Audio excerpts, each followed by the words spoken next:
Hello, everyone. Let's study the chapter 10, antimicrobial treatment.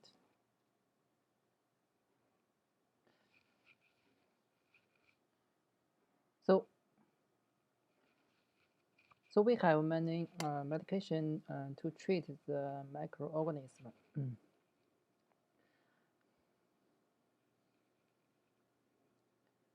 So the first, since the 1940s, the scientists has invented many medication to treat microorganisms, to treat all kinds of diseases. So those medication actually um, has play a dramatically effect to improve humans' health, to eliminate infectious diseases. However, now even we have many medication to choose. However, due to the drug resistance, so now we still have the trouble for choosing medication to treat the microorganism. So the goal of the med, medication to treat the microorganism is that those medications should cure the microorganism, but don't cause don't have the side effect or cause the toxic effect on the human. So the drug have to be easy to use, okay, easy to administer. Um, so we can just eat the medication or inject it through the vein. So that should be easily to use, okay. So the medication should be toxic to the microorganism, but absolutely no toxic to the host cells.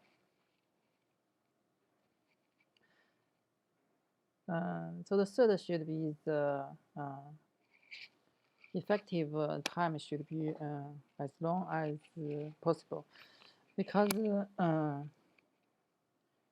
because it takes some time for the medication to kill the microorganism. So at least the medication should be stay in the body as long as enough, to kill the microorganism.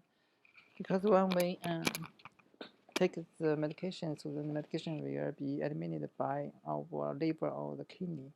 So, so that means or by all kinds of enzymes. So that means those medications should not be eliminated too quickly.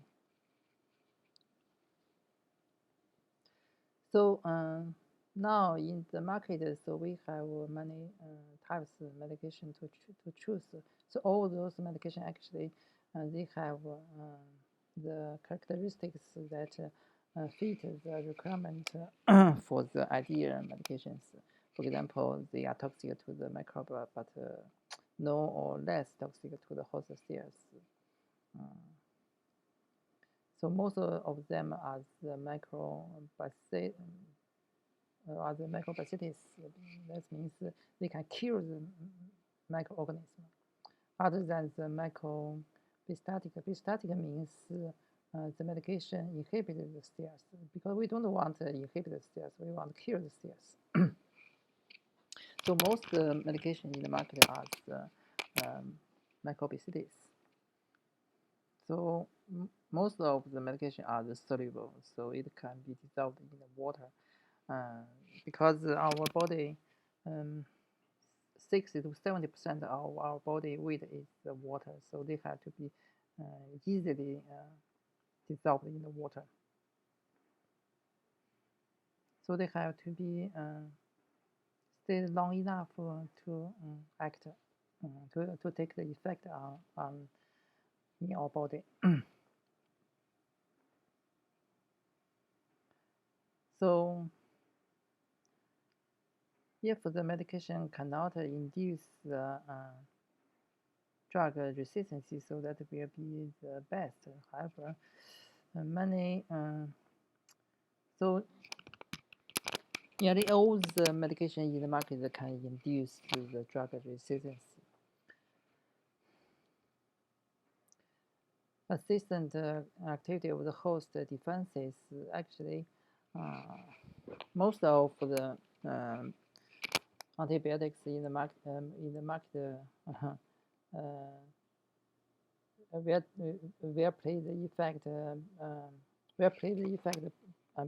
play the effect by themselves. Okay, so they don't assist the human's defense. Okay.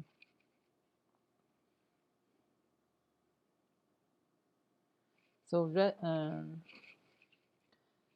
if the medication is easily dissolved, so the medication should be dissolved in the blood easily. So the antibiotics can be delivered to the site of infection easily.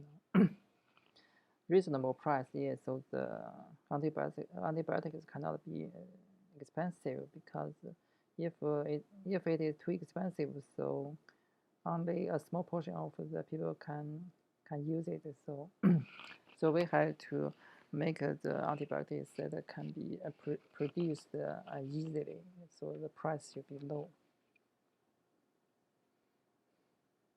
So the antibiotics cannot be harmful to the host health. However, many antibiotics can induce allergy, so we have to balance this bad effect. So if the side effect is minor, so we can still use it. So if it is too dangerous, cause the patient dies, so we have to pay attention on that. So these are the terminology of the antimicrobial for the antibiotics. Prophylaxis, that means we use the medication to prevent infections. Antimicrobial chemotherapy, that means we use the antibiotic to treat the infections. So antibiotics, so there's a substance that can kill the microorganism, inhibit or kill the microorganism. So narrow spectrum, that means those antimicrobial can only work on a small group of the microorganism. So the broad spectrum is that the antimicrobials that can take effect on a variety of group. So on a variety group of microorganisms. So the antibiotics is the major part of the antimicrobial drugs. So most of the antibiotics are from the nature metabolites from bacteria or fungi. So they can either inhibit or destroy the microorganism. So most of the antibiotics are from the streptomycin, bacillus, or the mold, such as penicillium. Penicillium produces penicillin, cephalosporin. So that's make the cephalosporin type antibiotics. So before we administer the antibiotics, so first we have identified the microorganism. Yeah, because once we know the microorganism, so we can choose the best antibiotics. And second is the degree of the susceptibility.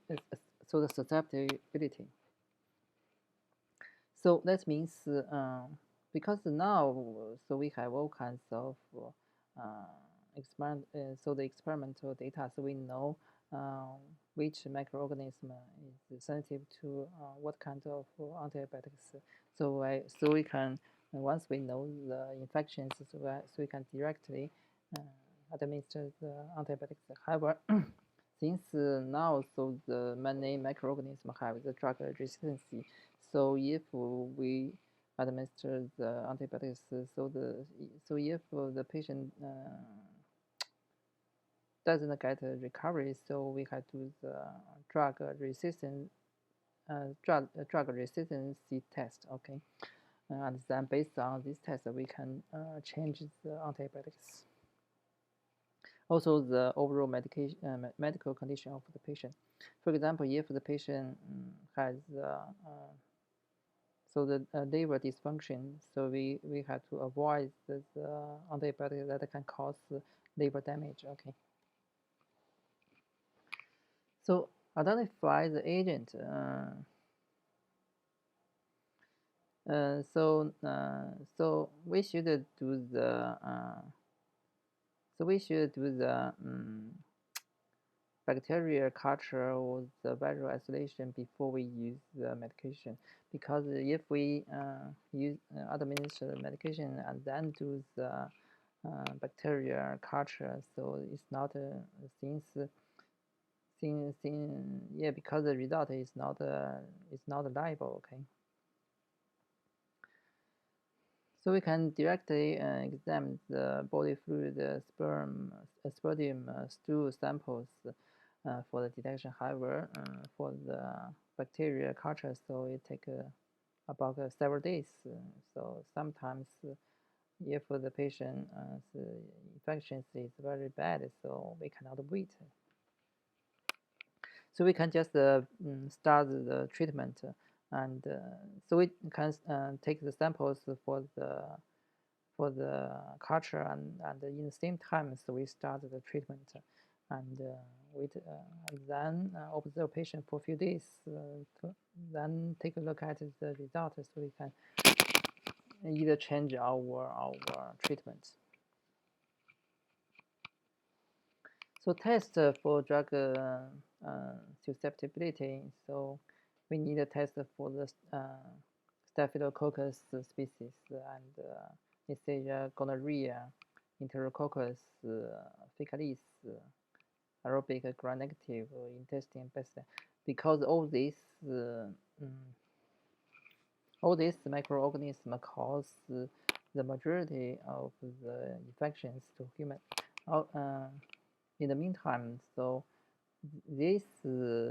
all these four microorganisms have already generated the drug resistance. So if we suspect the patient have those bacterial infections, so we need the drug resistance test. So until now, so the drug resistance for the fungi and the protozoa is very rare. So also the test for the drug susceptibility for the fungi and the protozoa is difficult, and so we don't have to do the drug susceptibility for the fungi and the protozoa infection. So this is one type of the test. So this is one type of the test for the drug resistance. So this is called the Kirby-Bauer technique. So actually, so this is just a plate that pre-grow layer of bacteria. Then we can make several small papers that are containing the antibiotics, and we so this paper dot. So we lay the paper dots on the surface of the agars, and we observe the. So because the antibiotics on the paper dots can diffuse to the agar to kill the bacteria, so we can measure the radius of the clear area. So if the area if the radius is large, so that means drug resistance is very low. So we can use the reduce so the reduce diameters to evaluate the drug resistance. So it's like this. So this diagram shows Kirby-Bauer test. Okay. So we can cut the round paper dot. So those paper dot contains the antibiotics. So the plate is pre-grooved with a layer of bacteria. Then we layer the paper on the surface of agar. So antibiotic diffuse out from paper and kill the bacteria adjacent to the paper, so we can get the clear region. So we can measure the diameters or radius to evaluate the drug resistance. We can also use the tube dilation test. Tube dilation test allows us to measure the MIC, okay, minimum inhibitory concentration, because the tube contains the liquid medium, so we can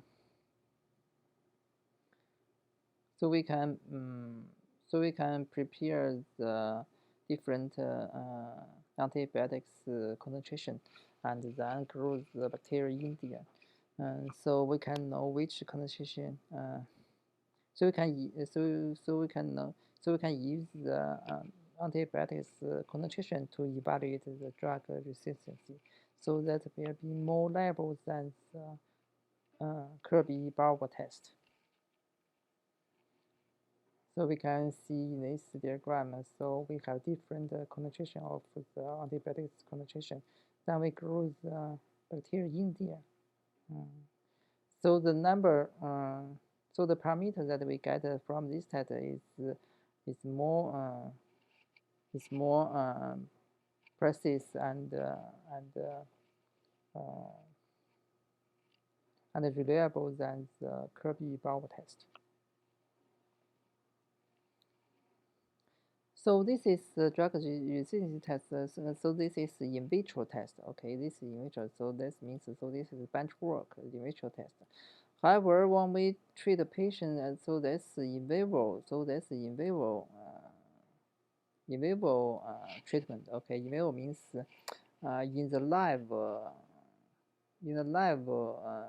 living organism. Okay.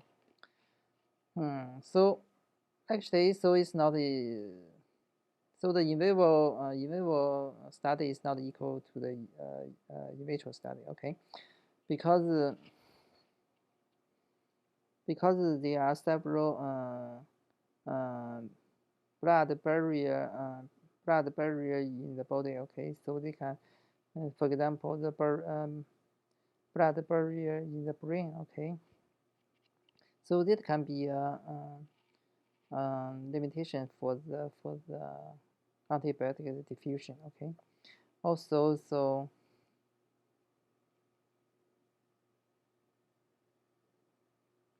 the maybe the patient have a mixture. So that maybe the patient has multiple infections. So maybe the patient infected with more than one microorganism. So that will be difficult to evaluate based on the in vitro data.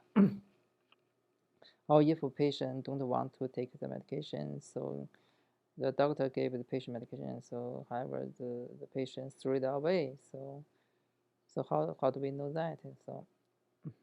So we can use the in vitro data to help us choose the medication. However, once we administer the medication, so we have to closely observe the patient. So we have to get the clinical data to evaluate the drug effects. So the therapeutic index is parameters to evaluate the toxic effect of the antibiotics. So the smaller the ratio, the greater potential for the toxic drug reaction. So so for this one, so if the TI is low, so that means this drug has higher toxic effect. So that means if the value is high, so that means it's safe. Okay. So before prescribing antibiotics, so the physician have to consider the pre-existing condition of the patient. So, for example, if the patient has the liver dysfunction or the kidney dysfunction, so if the patient has those, so the physician have to choose another type of medication or decrease the dose of medication. Okay. A history of allergy. So if patient has allergies, so we may not choose penicillin because penicillin can cause allergy. Okay. Liver and kidney disease, infant, elderly people. For those patients, we have to decrease the dose of the medication. Okay. Pregnant woman will have to think about if the antibiotics can hurt the fetus. Okay. If we administer more than one antibiotics, so we have to think about if those antibiotics can work each other, can increase the toxicity or inhibit each other to decrease the therapeutic effect of for each others. However, some antibiotics, however, the combination of some antibiotics can increase the therapeutic effect. So for those cases, so we have to decrease the dose. So we because we don't want because for the for the antibiotics. So the increasing of the therapeutic effect also means so the increasing of the toxic. Okay, so we have to reduce the dosage.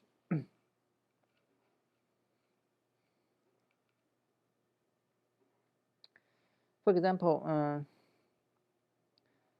however, one way so the antibiotics also can cause a side effect. Okay, for example.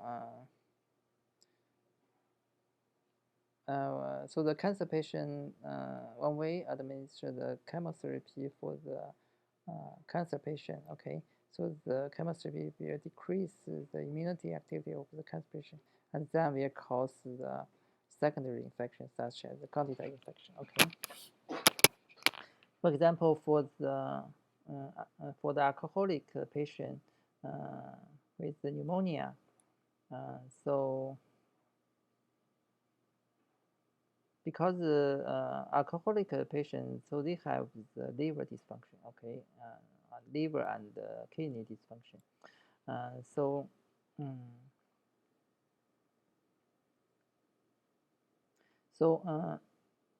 for this patient, so if we let the patient to eat so if we orally administer the antibiotics, so because the antibiotic will be absorbed by the intestine and then delivered to the liver, so that may cause the liver damage. Okay, so the best way is to administer the medications through the vein. Okay, through the vein. Okay.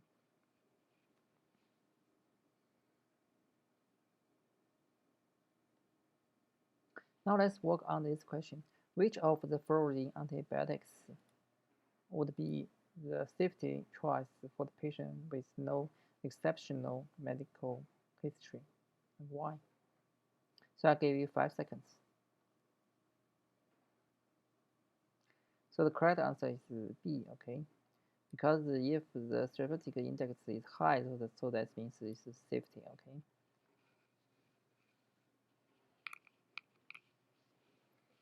So the goal of the antimicrobial drug is to destroy the structure, the function of the microorganism, to inhibit the virus the replication of the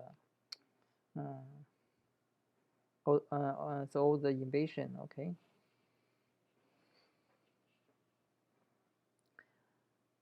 Um,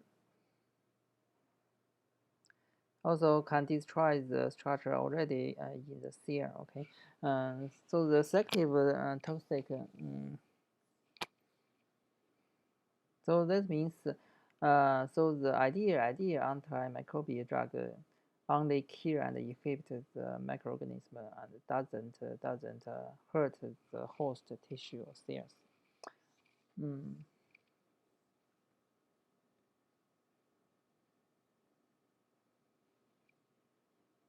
For example, the penicillin. Okay, so the penicillin is a very good medication because it only works on the microorganism cell wall. Okay, because the human don't have the peptidoglycan, so the peptidoglycan is only the cellular structure of the microorganism. So that means penicillin is very safe for human. Okay. So the drug that can cause toxic to the host means uh, the drug work on the similar structure, similar structure of the microorganism and the eukaryotic and the eukaryotic cells like human cells. Okay, so for example, the cytoplasmic membrane. Okay, cytoplasmic membrane for the human and the microorganism is similar. Okay, similar. So if the drug take effect on the cytoplasmic membrane, so you want so obviously those medication will cause toxic to human.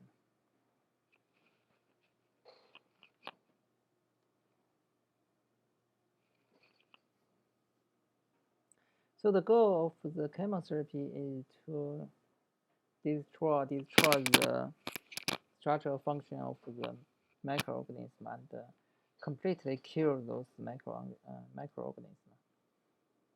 So the categories, so until now, so all the antibiotics marketed can be classified as those categories. Number one is inhibition cell wall synthesis. Two is inhibition nucleic acid structure. Three is inhibition protein synthesis. Four is inhibition cytoplasmic membrane structure. And five is inhibition folic acid synthesis. So penicillin and cephalosporin, carbapenem, so and the other kind of antibiotics, so they are work on the cell wall. Okay, cell wall. So they are relatively safe to the human.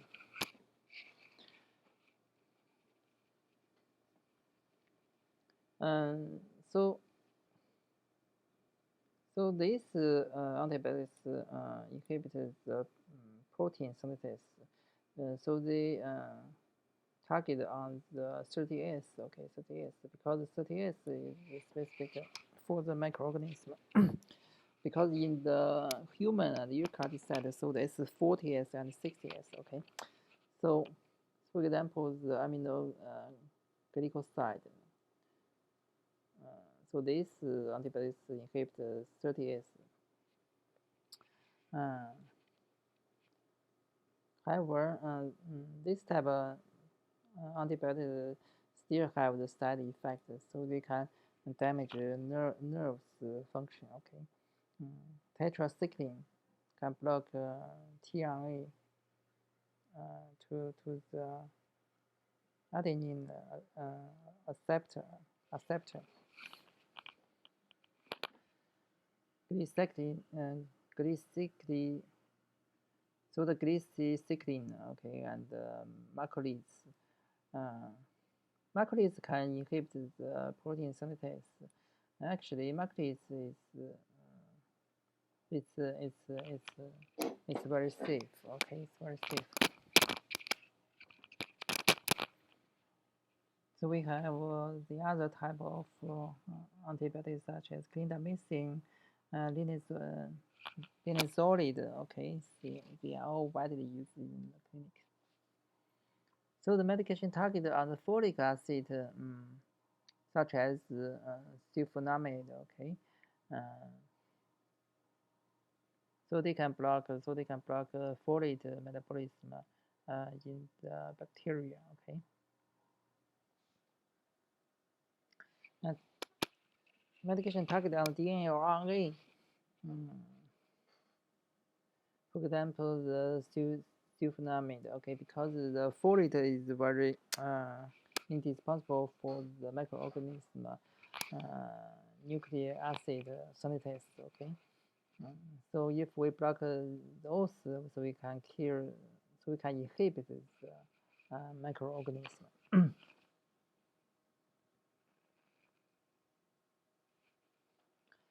So the medication targeted on the cytoplasmic membrane, so such as polymyxin. So it can target on the membrane phospholipid. So such as polymyxin and daptomycin. So actually, this type of medication have the relative large side effect on human. Okay, so those side effects actually limit the use of this type of antibiotics. Now let's work on this question: which of the following antibiotics mode of action will have the least toxic effect on human cells? So I give you 5 seconds. So the correct answer is C, okay, because peptidoglycan is the specific microorganisms material, okay. So the human doesn't have this material. So if the medication work target on this part, so that will be very safe for the human. So let's talk about the spectrum. So broad spectrum, that means the antibiotics can kill a variety group of microorganisms. So like tetracycline, okay. Narrow spectrum, that means those type of antibiotics can only work on a small group of microorganisms such as polymyxin, okay. So the penicillin is the broader spectrum. So originally it's the narrow spectrum, okay, narrow spectrum, only for the spectral, only for the step, only for the streptococcus, okay. However, now so we have more and more artificial penicillin. So those penicillins are the broad spectrum. So we can see, so this is spectrum. So we can see tetracycline is the broader spectrum. Penicillin is relatively narrow, okay. So the polymyxin is narrow. So isoniazid is narrow. So so this is the structure of penicillin.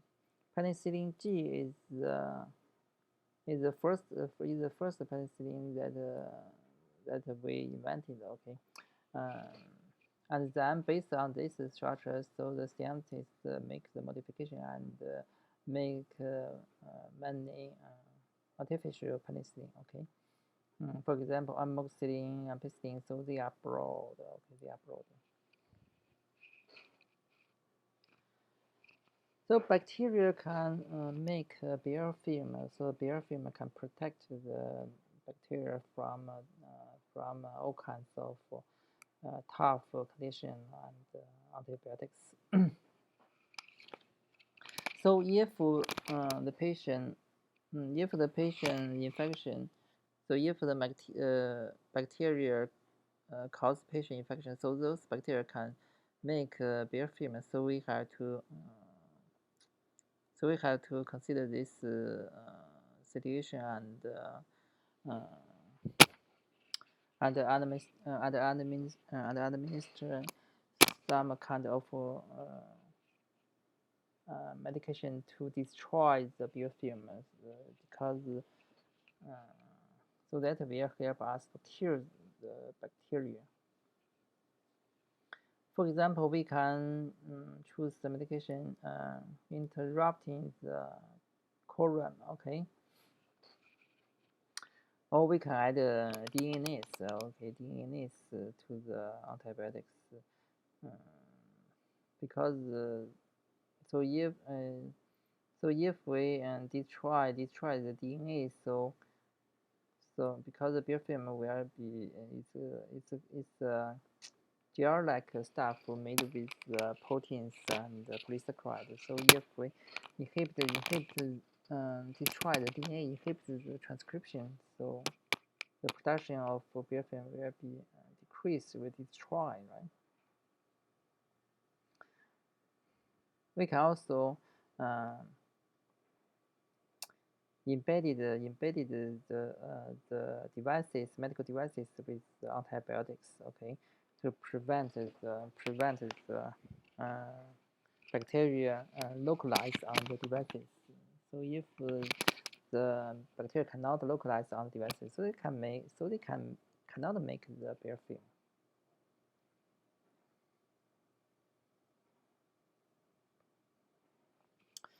However, some antibiotics can cause biofilm to form at a high rate. Okay, so that's not good.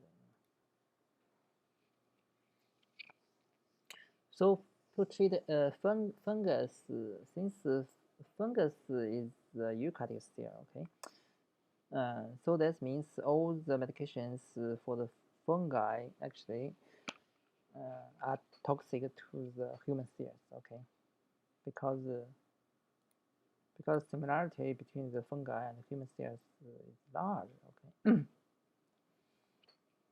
That's why, so if we administer those type of medications, so we have to think about if the patient's liver function and kidney function uh, can can uh,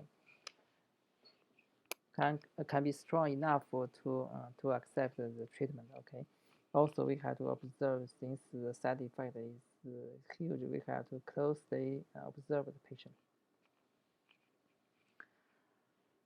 For example, so the macrolide, so they can bind to fungus membrane. Okay, so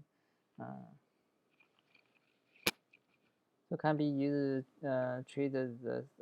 However, all the medication for the fungi is very safe to use to treat the infections on the surface of the skin. Okay, for the topical use is very safe because however if we let the patient to eat it or infuse through the vein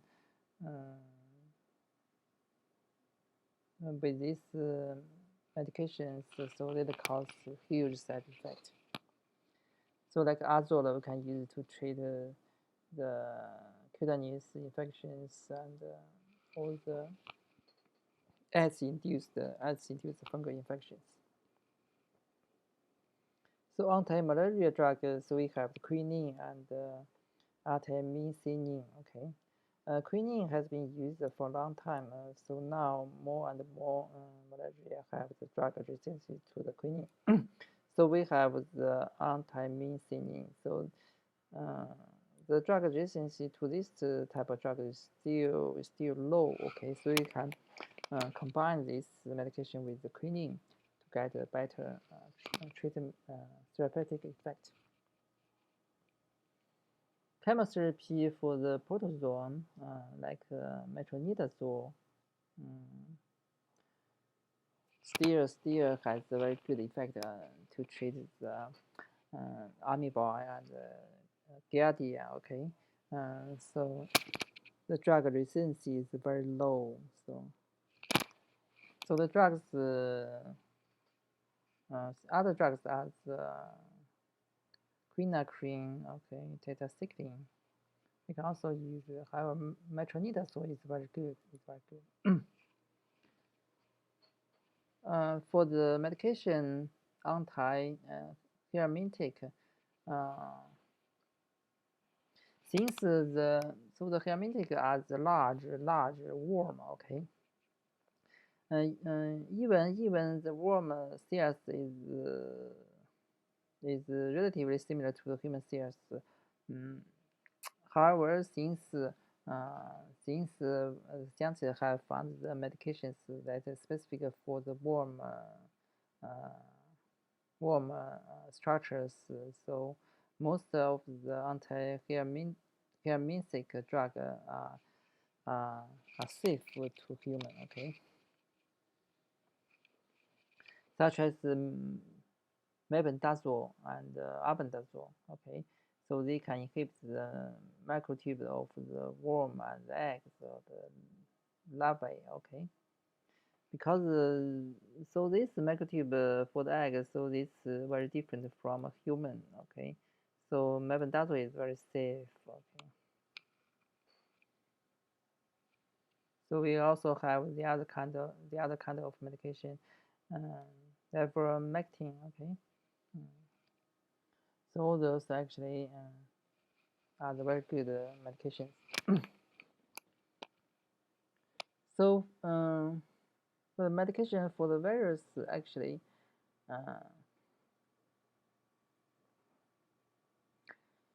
until now we don't have many medication to choose for the virus treatment. Okay, because the virus actually virus actually use the host cells transcription and translation pathway to for the virus replication. Okay, so that's why it's difficult to make the medication to treat the virus. However, the best treatment is prevention. So we can generate the vaccine. Okay, vaccine. So we have very good example for the measles, mumps, and hepatitis treatment. Okay, for the AIDS, influenza, and common cold, we have invented some kind of medication for those treatment. However, so those medications are still not ideal medication. Okay, so we talk about this later. So so the antiviral drugs can be classified as those categories. Okay, the first is inhibition of virus invasion. Okay, so inhibit the receptors such as amantadine, amphivertin. However, the therapeutic effects are not very good and are not optimal. Okay. Inhibition of the nucleic acid synthesis, we have acyclovir and lamivudine, okay, zidovudine. So all these are the medication to treat AIDS. Okay. However, they have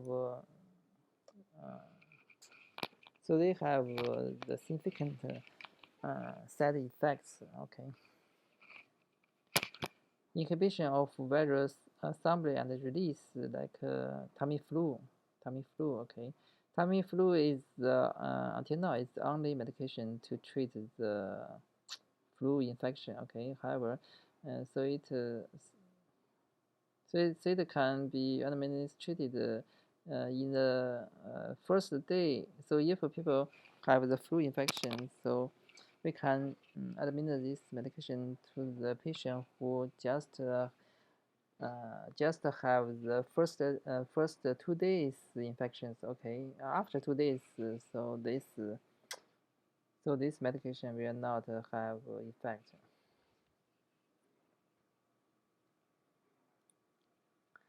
Now let's work on this question. For each of the drugs listed below, determine if each is anti-bacteria, anti-fungi, anti-protozoa, pyramids. Okay.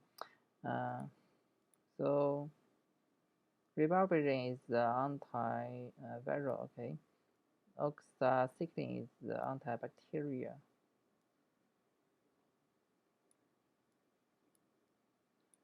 Metronidazole is the anti-protozoa. Mebendazole is anti-thiamine sink. Okay.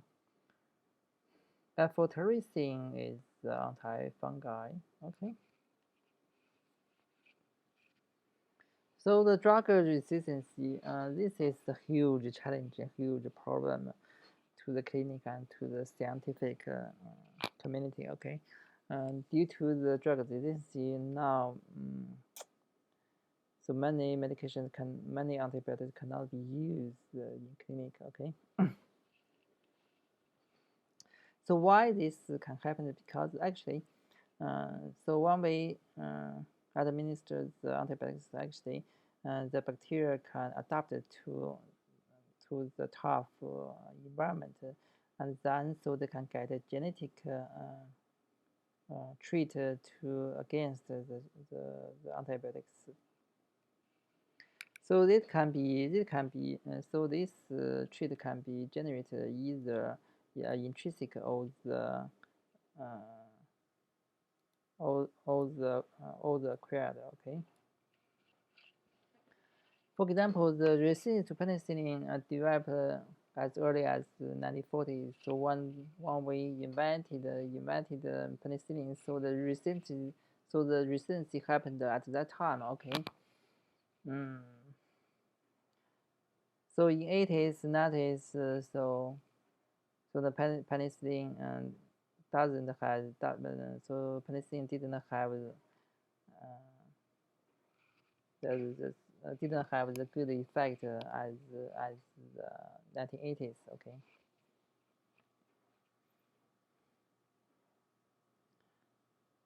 So how microorganisms get the resistance? So they can get the spontaneous mutation. Okay, mutation to generate the resistance trait. Okay, or they can get the trait with exchanges DNA information with other species or other bacteria. Okay.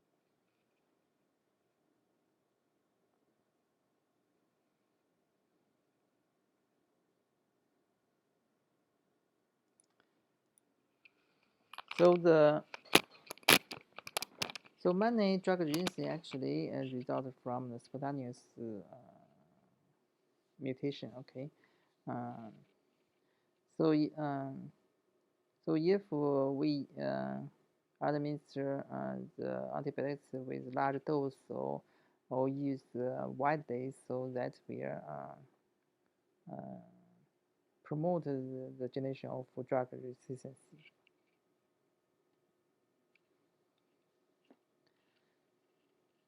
So the resistance factor actually, so that's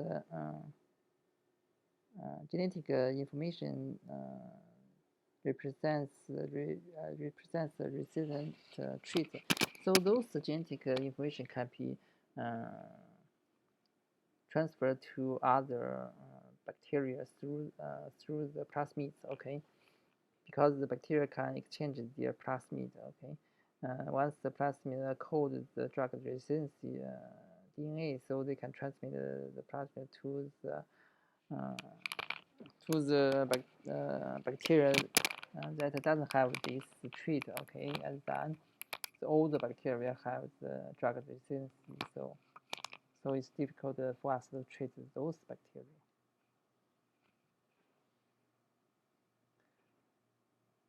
So this is mechanism for the drug resistance. So so the nature scientists have found that so the drug resistant trait actually is large. So it's large exists in the small portion of the bacteria. Okay. Um, so if we don't, so if the um, so if the bacteria, so the population of bacteria doesn't meet the antibiotics treatment. So actually, so the bacteria with drug resistance genes, so those type actually, so this trait is not useful. So those type of bacteria will become less and less. However, if we treat the patient with antibiotics, so most of the bacteria without resistant trait will die. Okay, so only the bacteria with the resistance will survive, and then those bacteria will replicate and grow and make more and more bacteria with the resistant trait. So eventually, so the whole population would be the resistant. So the resistant trait. Okay, so that's example of the natural selection. So we can see here. Okay, so only the bacteria with the resistant trait can survive, and then so those bacteria can transfer this their resistant trait to the other bacteria.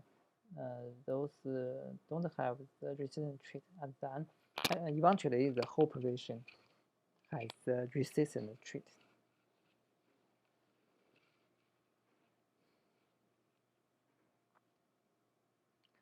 So the antibiotic resistance has been a huge trouble. Due to this situation, many antibiotics cannot be used anymore.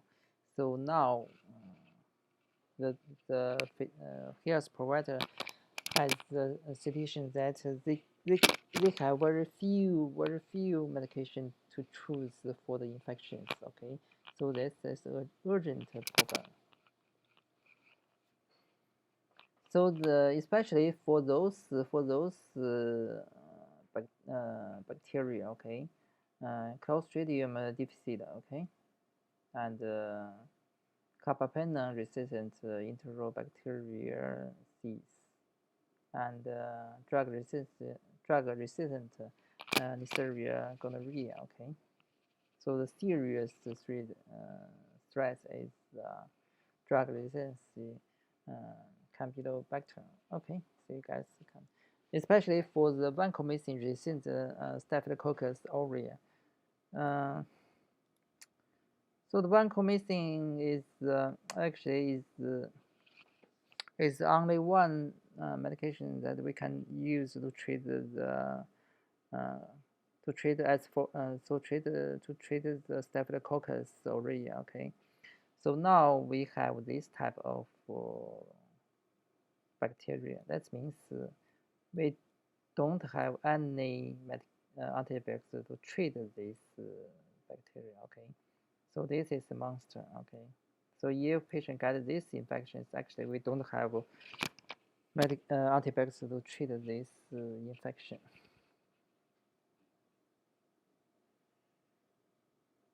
So new approach to for the antimicrobial treatment, maybe you can use so the RNA, small piece of RNA to treat the microorganism. Okay, we can use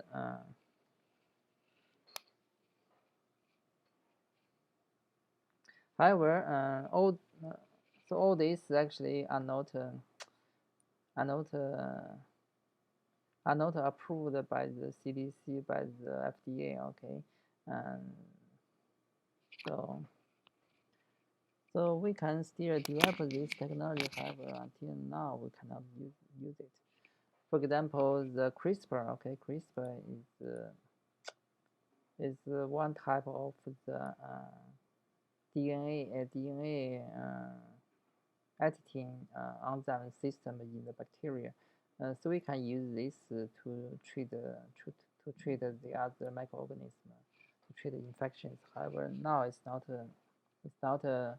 ready yet. It's not approved yet.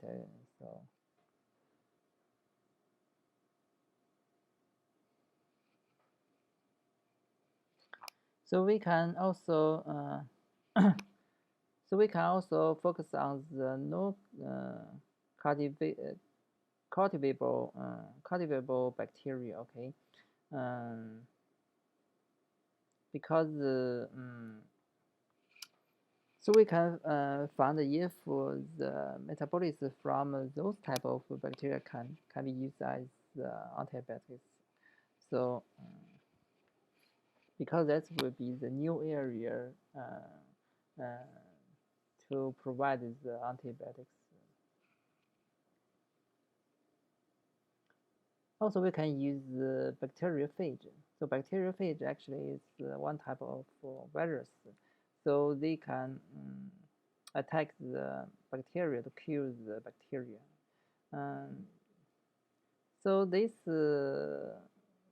the bacteria has already been used by certain countries to treat the infections. However, now it's not approved by the European or by the United States yet. So it's a good area to study. However, now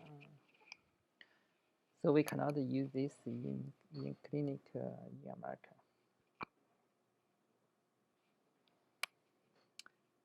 So the bacteria actually they have also the benefit effect on human. Okay, for example, we can order the probiotics in the pharmacy in the pharma. So those are the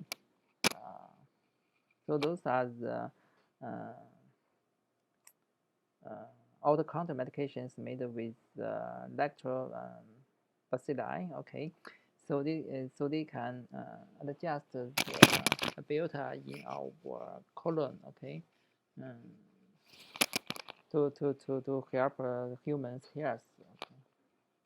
Okay. So once the probiota, so once this biota overgrows, so they can replace, so they can inhibit the bad bacteria growth. Okay.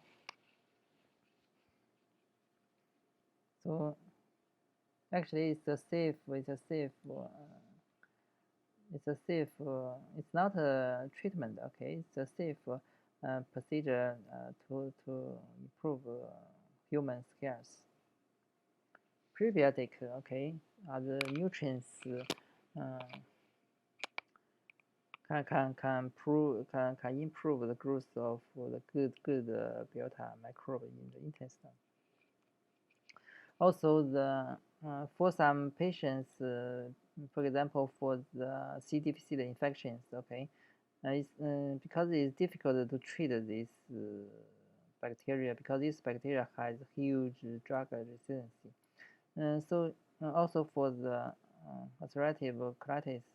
So if all the medications that we try don't have the effect, so we can use the fecal transplant. Okay, so we can transplant the fecal from healthy people. Okay, it's not a healthy patient, it's healthy people, to the patient. Okay, with the colonoscopy, and to rebuild the biota in the colon. Okay,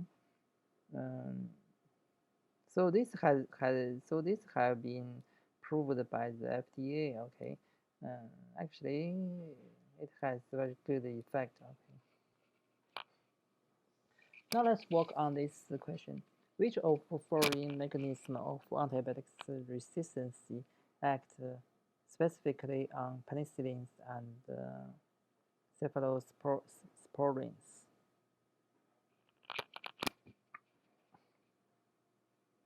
So I give you 5 seconds.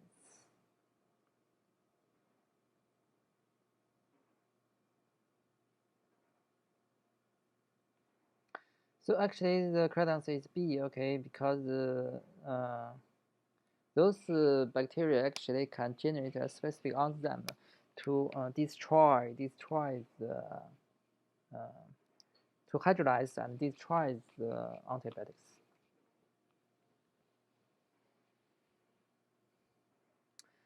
So the interaction between drug and host. So when the patient takes the medications, actually, so many medication can cause side effects. Okay.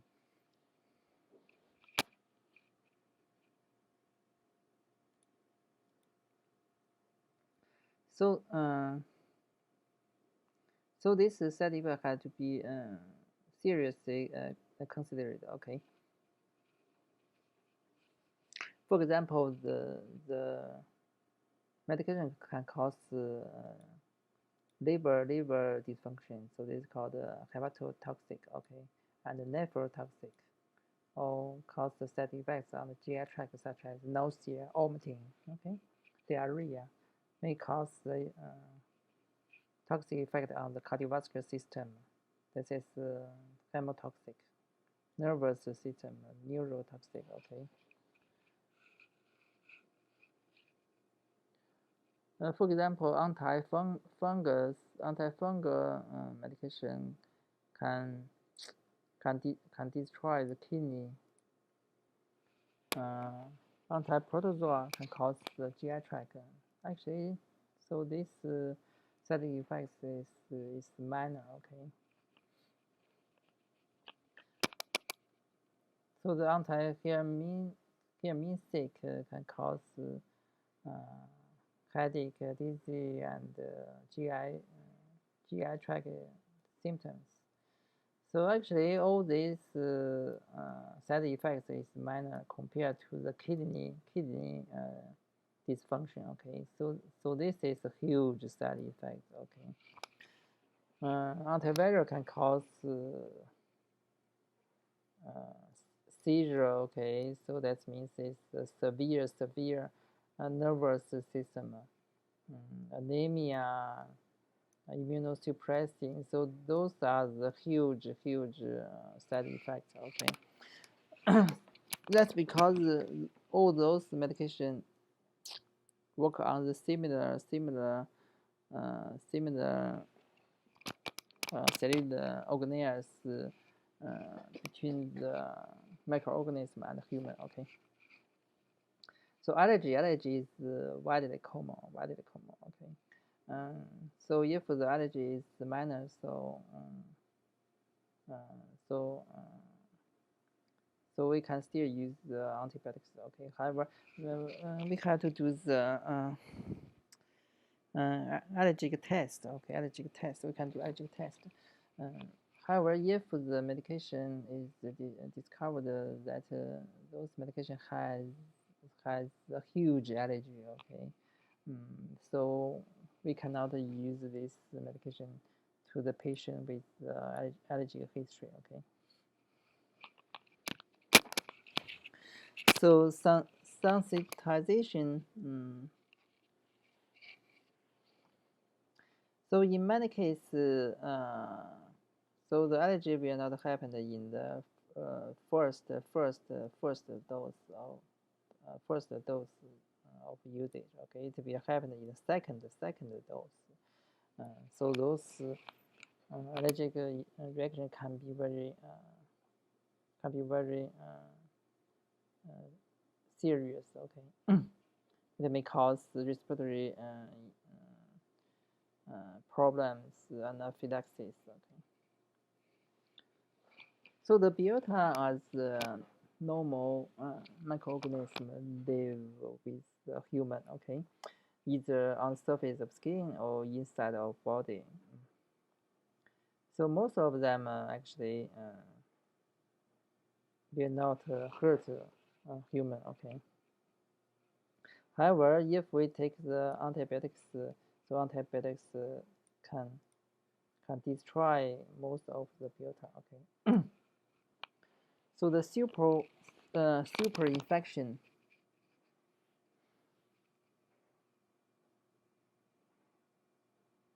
Super infection. So if the biota is destroyed, so the other type of microbe will overgrow, so that will cause problem. So this is super infection. For example, if the patient has the urinary tract infection with E. coli, so we treat um, the E. coli, then the patient gets the candidate applicant infection. Okay, that's because the medication kills the biota, and then so the fungus overgrow. Okay.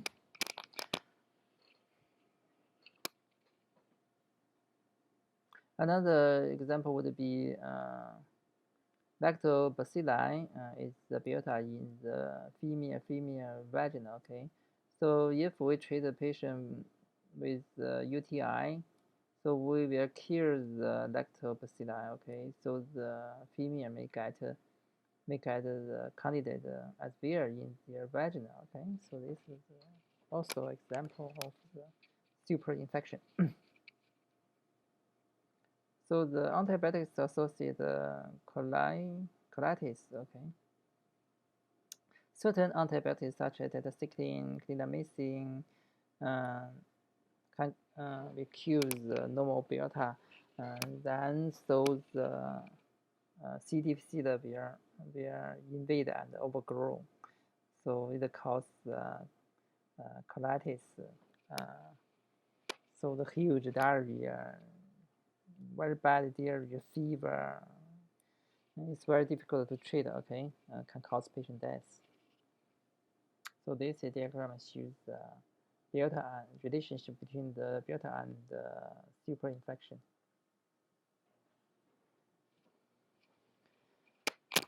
So we have antibiotics to treat a patient for 70 years. Okay, so actually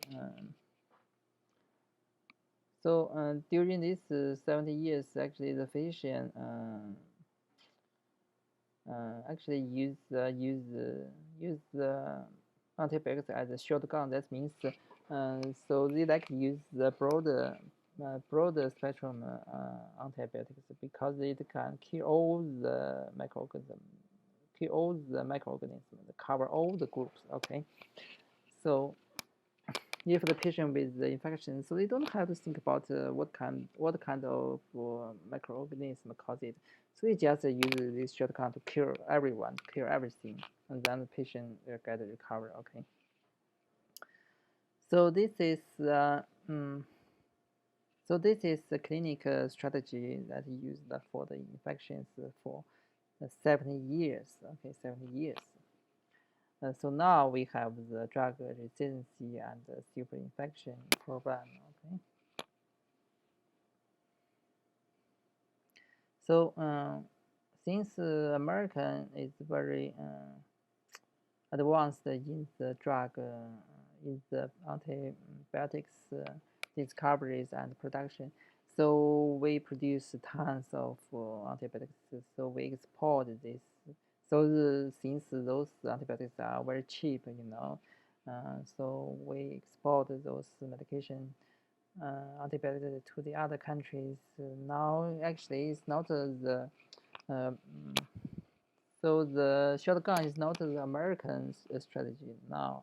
It's a global strategy. Okay, all the clinic all in the world like use broader spectrum antibiotics for the infections.